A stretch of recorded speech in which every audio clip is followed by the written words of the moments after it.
No mai, haere mai. Hello and welcome to your Intro Education session on the Upgrade 2024.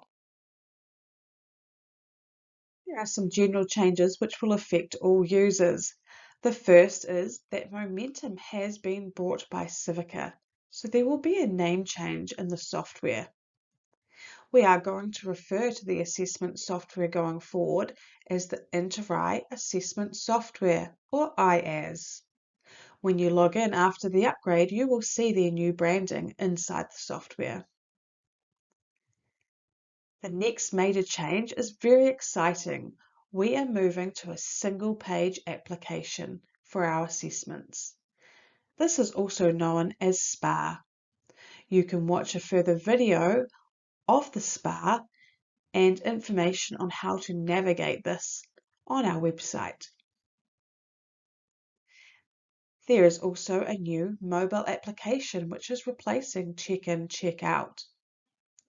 The mobile application and SPA will be available for home care, contact, palliative care, long-term care facilities and the acute care assessments.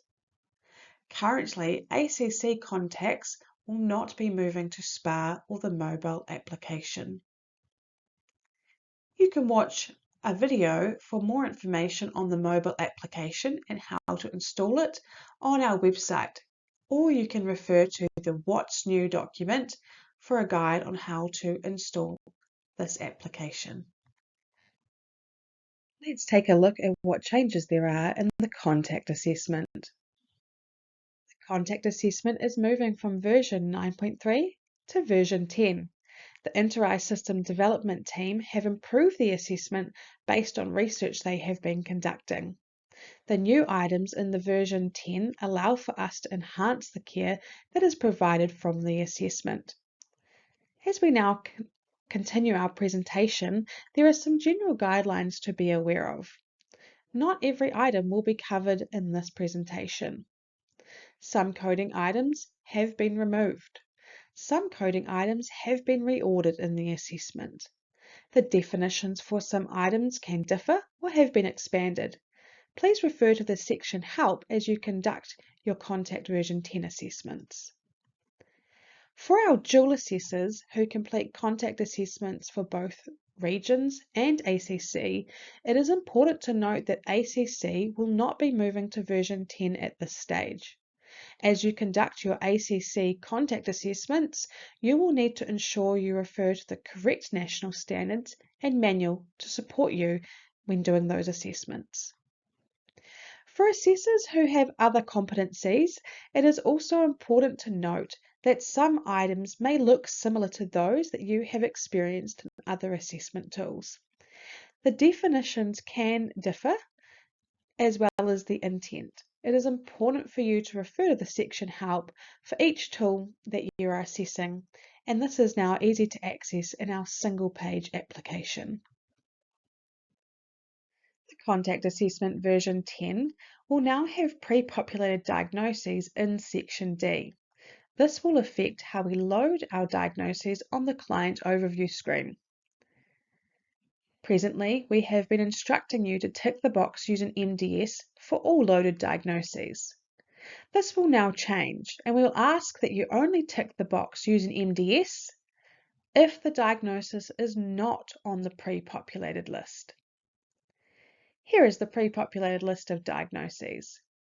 Anything on this list, we ask, do not tick the box using MDS. If the diagnosis is not listed, for example, hypertension, gout, or osteoarthritis, you will in fact need to tick the box using MDS. Please be careful to check this for any preloaded diagnoses that have come from prior assessments. It is important for our dual assessors conducting assessments under different assessment types to note that the pre-populated list for the contact does differ from other assessment tools. Be sure to refer to the correct workbook unit for the assessment that you're conducting to check the list. We'd also like to draw your attention to coronary heart disease. This one also includes myocardial infarction, angina, ischemic heart disease, and atherosclerosis under the item. So be sure if you're loading any of those, do not tick the box use an MDS. You can see your workbook for further information on loading cardiac conditions. There is a new item in Section B for rented dwelling and sector landlord. These have been added as a part of the New Zealand customisation with the intent to determine if a person is living in a rented dwelling and if so, who the landlord is.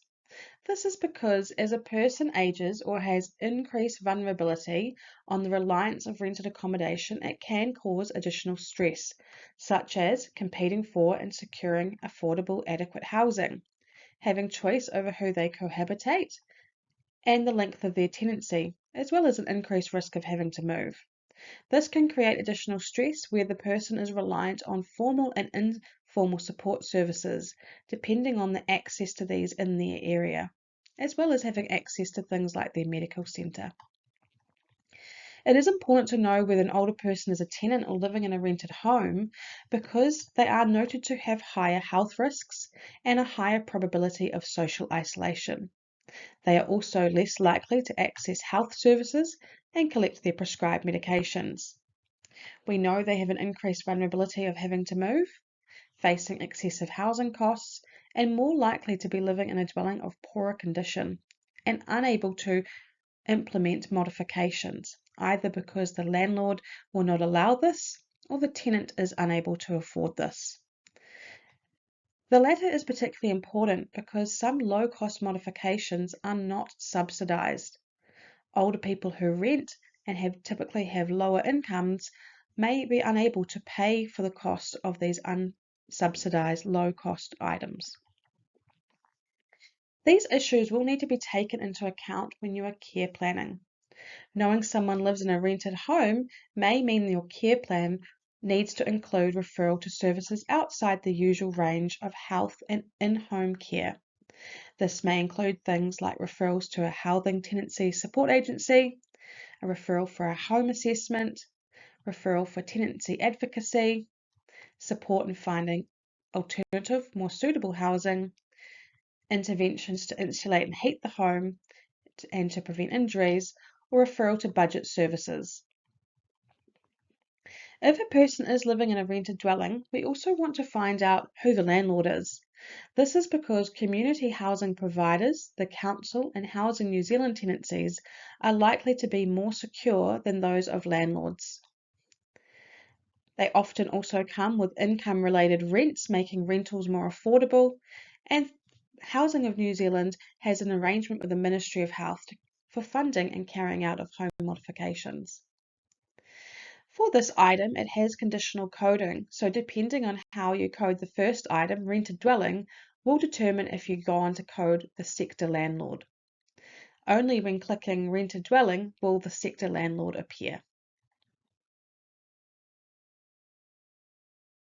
The contact assessment has a new coding level for C1 cognitive skills of daily decision making.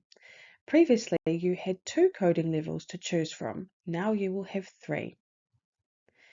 Coding level 1, some but not severe impairment, should be used if the person's decisions are safe in familiar situations, but they needed help with new tasks or situations, or where their decision making is poor or unsafe in a recurring situation, or where their decision making is consistently poor and unsafe and supervision was needed. Coding level 2 is for severe impairment. Under this, you would include people who are never or rarely making decisions, or where the person was non-responsive. In section C2, under Activities of Daily Living, you will find a new ADL task of bath transfer has been added. Previously, this was included as a subtask of bathing and has now been separated out. Bath transfer looks at how the person transfers in and out of the bath or shower within that bath or shower environment. When you assess these items, be sure to exclude the transfer when looking at the bathing item.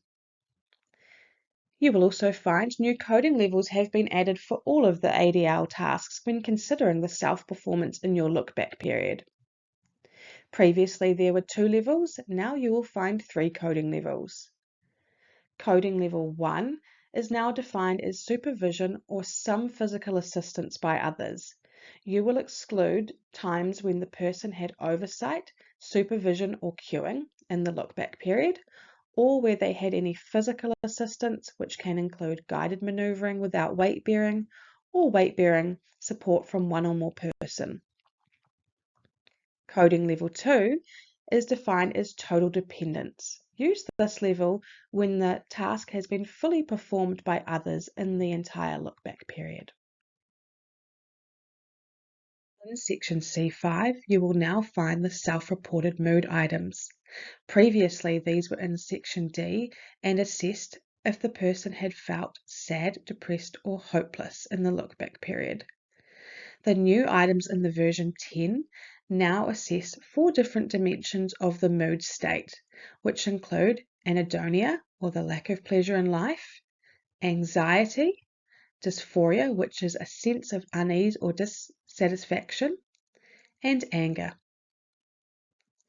Please note these items are self-reported, so only the person's response can be considered for coding these items.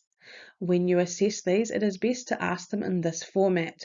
In the last 3 days, how often have you felt little interest or pleasure in the things you normally enjoy? The coding levels have also been expanded for these items. You can now code 0 when the person reports they have not felt that way in the last 3 days. Coding level 1 can be used where they report they often feel that way but hadn't in the 3 days. Coding level 2 and 3 can be used when they have felt like this in the last 3 days, depending on how often they felt that. And coding level 8 can be used when the person could not or would not respond. In section D3, Instrumental Activities of Daily Living Capacity, you will find 3 new IADLs to code for the person's capacity, that is, their presumed ability to carry out the task as independently as possible. The first new IADL is shopping. This considers how the in-store shopping would be performed for food and household items. This includes selecting items, carrying them, and paying for them in store. This item does not include the transportation or use of grocery delivery services. The next IADL to consider for coding capacity is how the person could manage online shopping and ordering. This looks at the person managing their online ordering for essential items like food, clothing, or other household goods. This could include creating a list for the needed goods, ensuring necessary stock, identifying the site, placing the electronic order, entering their address, and paying for goods. The final IADL that has been added for coding capacity is transportation. This considers how the person could travel by paid transportation, which would include the navigation of the bus system and paying the fare, or driving themselves, including getting in and out of the house and into and out of vehicles. You'll also find new coding levels have been added for your IADLs. Previously, there were only 2 levels. Now you will find 3. Coding level 1, supervision or some physical assistance by others, should be used if the person would be capable of doing the activity with some form of supervision or some physical assistance. Coding level 2, total dependence, should be used where the person would need the task to be fully done by others. They would be unable to complete any part of the task and require someone else to do it entirely.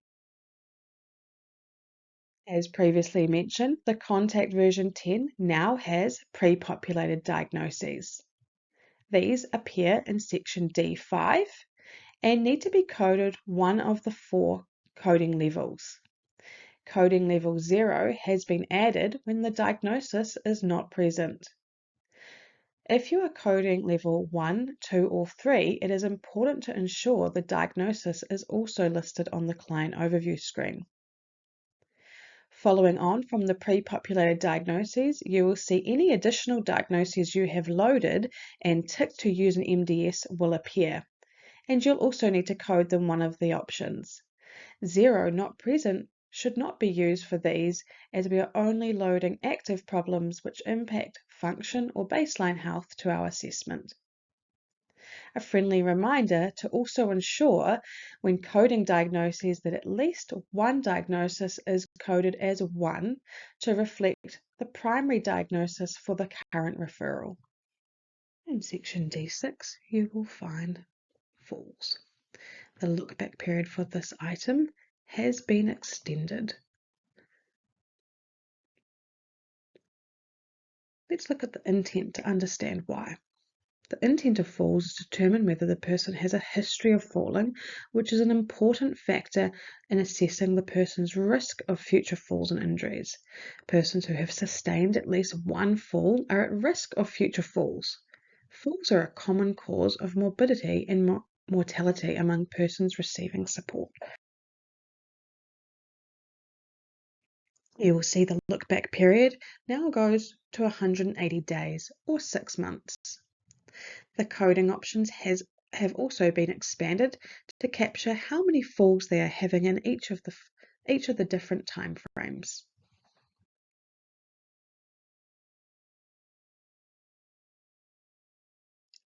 In section D14 treatments, you'll find a new item added for ventilator or respirator. The definition for this item is a mechanical device designed to provide adequate ventilation in persons who are or may become unable to support their own respiration. This item excludes CPAP and BiPAP devices. Please refer to the coding manual or section help for the full definition of this item. You'll find there is also a new coding level added for all treatments. Coding level 2 can now be used to capture people that have implemented the treatment but not received it in the last 3 days. In section D20, you'll find a new item for the degree of loneliness. The intent of this item is to identify if the person is lonely, and if so, how lonely. It is preferred when looking at the coding for these items to use the person's self-report. Where this is not possible, you can look at observations, records, or consider discussion with the family, friends, and caregivers involved in that person's care. Let's look at our coding options. Code 0 if the person reports they are not lonely. Code 1 if the person reports they are lonely in certain situations or when they've been triggered by specific events, such as the anniversary of their spouse's death. Code 2 if they report feeling lonely occasionally. This would be less than weekly. Code 3 if they report feeling lonely frequently. This is weekly but less than daily. And code 4 if they report feeling lonely daily. In section D21, you'll find a new item for finances. The intent of this item is to determine if limited funds prevented the person from receiving any essential medical or environmental support. The definition is because of limited funds during the last 30 days, the person made trade-offs among purchasing any of the following: adequate food, shelter, clothing, prescribed medications, sufficient home heating or cooling, and necessary health care. This item does not include poor choices made by the person due to addiction or other mental health problems that result in over-expenditure of their available income. For our assessors completing assessments in the community who may already be familiar with this question and other assessment tools, please note the definition does differ in the Contact version 10. You will need to be mindful to refer to the correct section help or coding manual for the assessment tool you are using. It is also important to be mindful when questioning around these items that you will need to be sensitive and respectful. There is a new outcome scale in the contact assessment. This is the Distressed Mood Scale Self-Report, or DMS Self-Report. This additive scale will help you to identify potentially distressed mood. It is made up from 3 self-reported items in Section C, including the self-report of the loss of interest, the self-report of feeling anxious, restless, or uneasy, and the self-report of feeling sad, depressed, or hopeless. The scale range is from 0 to 9, with high scores indicating more severely distressed mood. When interpreting the scores, there are a few things to be mindful of. Scores that are 3 or more have been associated with a greater likelihood of a mood disorder diagnosis. Scores of 5 or more have been associated with a higher risk of self-harm behaviour. People who score 5 or more should be considered for a referral to the appropriate mental health service. A person who scores 3 should be considered to have a higher need for a comprehensive inter-eye assessment. This is because their assessment urgency algorithm will also likely to be higher. In addition to this new outcome, you will find some minor changes to the self-reliance index, assessment urgency algorithm, service urgency algorithm, and rehabilitation algorithm due to the addition of the bath transfer item. The scale range for these remains the same. Additionally, the chest scale has a new item of vomiting included. Again, the scale range remains the same. For further information on this, you can refer to our What's New document on our website. The outcome scale information will also be updated in the workbook units found on the ILND site. We are here to support you. If you need any help, please refer to the Inter-Eye website where information around the upgrade is stored.